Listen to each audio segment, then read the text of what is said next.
వాగర్ధావివ సంపృక్తౌ వాగర్ధ ప్రతిపత్తయే జగతః పితరౌ వందే పార్వతీ పరమేశ్వరౌ. శ్రీమాత్రే నమః. శ్రీ గురుభ్యో నమః. అందరికీ నమస్కారం అండి. అగోచర ఆస్ట్రో నాలెడ్జ్ యూట్యూబ్ ఛానల్ చూస్తున్నారు మీరు. నేను మీ అగోచర.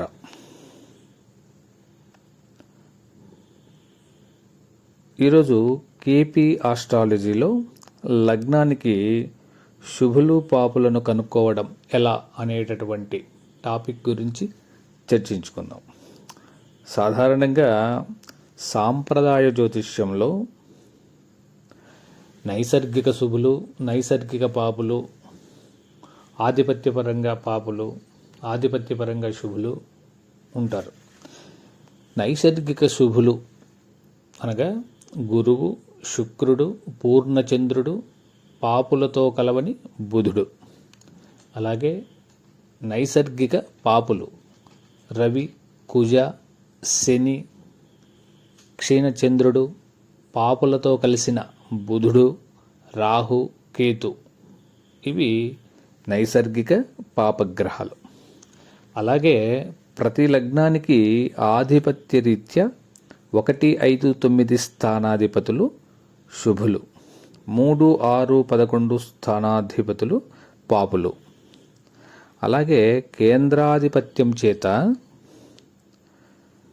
అనగా 1, 4, 7, 10 స్థానాలకు ఆధిపత్యం వచ్చినప్పుడు, శుభగ్రహాలకు ఆధిపత్యం వస్తే శుభ ఫలితాలు ఇవ్వరు. పాపగ్రహాలకు ఆధిపత్యం వస్తే పాప ఫలితాలు ఇవ్వరు. ఇక 2, 12, 8 స్థానాధిపతులకు సంబంధించినటువంటి విషయాల గురించి తెలుసుకుందాం. సాధారణంగా 8, 12 స్థానాధిపతులు ఏ లగ్నానికైనా కూడా పాపులే. అయితే ఒక గ్రహానికి 2 ఆధిపత్యాలు వచ్చినప్పుడు ఒక ఆధిపత్యం వలన శుభత్వము, ఒక ఆధిపత్యం వలన పాపత్వం వచ్చినప్పుడు శుభత్వం వలన పాపత్వం తగ్గుతుందని సాంప్రదాయ జ్యోతిష్యంలో తెలియజేశారు. ఉదాహరణకు మేషలగ్న జాతకులకు లగ్నాధిపతి కుజుడు శుభుడు, అలాగే అష్టమాధిపతి కూడా కుజుడే, అక్కడ పాపి.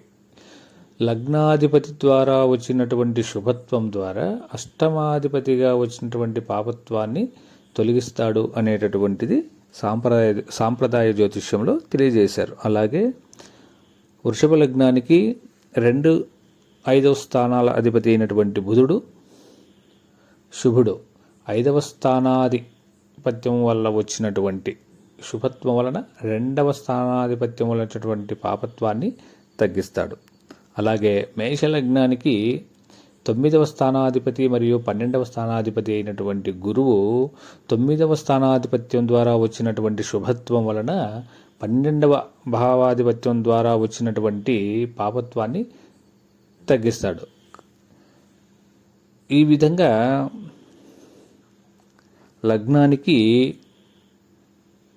ఆధిపత్య శుభులు, ఆధిపత్య పాపులుగా నిర్ణయించడం జరిగింది. అలాగే కానీ కేపీ ప్రకారము ఏ గ్రహము పూర్తిగా శుభ ఫలితాన్ని కానీ పూర్తిగా పాప ఫలితాన్ని కానీ ఇవ్వదు. ఉదాహరణకు 2వ అధిపతి మంచి ధనం, వాక్కు ఇవ్వచ్చు. అదే సమయంలో తమ్ముడిని దూరం చేయొచ్చు, ఇరుగు పొరుగు వారితో నష్టం కలిగించవచ్చు. ఎందుకంటే 2వ పతి 3వ భావానికి 12వ పతి అవుతాడు కాబట్టి. ఇప్పుడు 2వ పతి శుభుడు అవుతాడా, పాపి అవుతాడా? అలాగే 3వ పతి ధైర్యం, సాహసం, మంచి కమ్యూనికేషన్ ఇస్తే అదే సమయంలో తల్లిని దూరం చేయొచ్చు, ఆస్తి నష్టం, వాహన నష్టం కలిగించవచ్చు. ఎందుకంటే 3వ పతి 4వ భావానికి 12వ భావాధిపతి అవుతాడు కాబట్టి. కావున ఒక గ్రహం మనకు మంచి కలిగిస్తే మన బంధువులకు ఇబ్బంది కలిగించవచ్చు. అప్పుడు అది శుభగ్రహమా, పాపగ్రహమా? కావున ఆధిపత్యం కంటే తను ఏ నక్షత్రంలో ఉన్నాడో ఆ నక్షత్రాధిపతి ఫలితాలు ఇస్తాడు. అది ఏ విధంగా తెలుసుకుందాం. ఉదాహరణకు మేషలగ్నానికి బుధుడు 3, 6వ అధిపతి కావున బుధుడు మేషలగ్నానికి పాపి అవుతాడు సాంప్రదాయ జ్యోతిష ప్రకారం. బుధుడు తులలో విశాఖ నక్షత్రంలో ఉన్నాడనుకోండి, గురువు సింహంలో ఉన్నాడనుకోండి. బుధుడు తులలో అంటే 7వ భావంలో ఉంటే, పాపి అయినటువంటి బుధుడు 7వ భావంలో ఉంటే భార్యతో గొడవలు, భార్యకు అనారోగ్యం, వ్యాపారంలో నష్టాలు కలిగిస్తాడు. కానీ కేపీ ప్రకారం బుధుడు గురు నక్షత్రంలో ఉండడం వలన, గురువు 5వ భావంలో ఉండడం వలన బుధుడు 5వ భావానికి సంబంధించిన ఫలితాలను ఇస్తాడు.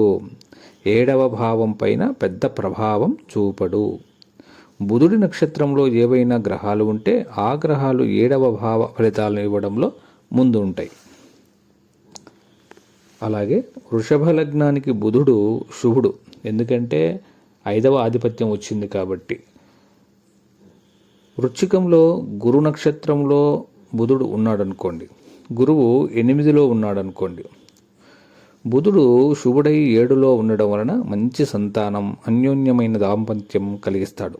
కానీ కేపీ ప్రకారం బుధుడు గురు నక్షత్రంలో ఉండడం వలన, గురువు 8వ భావంలో ఉండడం వలన గురువు ఇచ్చేటటువంటి ఫలితాలను బుధుడు ఇస్తాడు, అనగా 8వ భావ ఫలితాలను ఇస్తాడు. అంటే భార్యా వియోగం, ప్రమాదాలు మొదలైనవి ఇస్తాడు. కావున కేపీలో ఈ విధంగా లగ్నానికి శుభ అశుభ గ్రహాలను కనుగొనాలి.